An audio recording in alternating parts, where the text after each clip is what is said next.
इतने बड़े भगवान से एक राज्य का छोटा सा टुकड़ा मांग लोगे तो कौन सी बड़ी बात है उसके लिए। ये बड़ी बात नहीं कि एक राज्य मांग लिया, एक पद मांग लिया। भगवान सचमुच देनी है तो अपनी भक्ति मुझे दे दो, क्योंकि उससे कीमती संसार में दूसरा कोई नहीं है।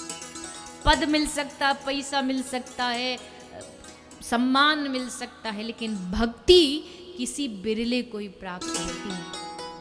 अब भक्ति का मतलब ये मत समझ लेना कि केवल मंदिर जाके घंटी बजा दी, भगवान के अपनी मनोतियों के लिए धागे बांध आए, शनिवार को शनि देवता को तेल चढ़ा दिया, हो गई भक्ति।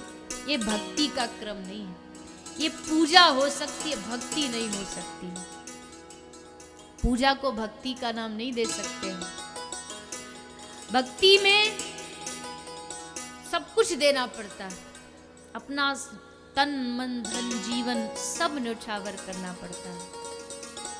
और ये भगवान की चालाकी है जिसमें भक्त फंस जाता है। भगवान बड़े चालाक है। अब इतने सारे भक्त अगर हो जाएं तो भगवान किस किस के पीछे भागेंगे। इसलिए जब कोई थोड़ा बहुत पुण्य कर लेता, भजन कर लेता, तो भगवान प्रकट होकर उससे उसकी इच्छा पूछ लेते, क्या चाहिए तुझे। वो मांग लेता कि भगवान ये दे दो। भगवान ने सोचा इसने हमारा भजन किया, हमने इसके बदले जो चाहिए वो दे दिया, अब हमारा तेरा हिसाब बराबर, तू अपने घर हम अपने घर, अब हमारा तेरा कोई लेना देना बाकी नहीं रहा। ऐसा करके भगवान पीछा छुड़ा लेते। लेकिन एक भक्त कहता, प्रभु हम पीछा छुड़ाने वालों में से नहीं हैं, हम पीछा नहीं छोड़ेंगे।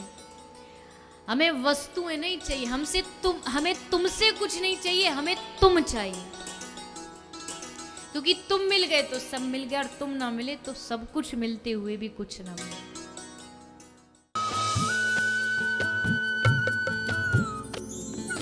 सर्वधर्म संगम, धर्म के सच्चे प्रहरी।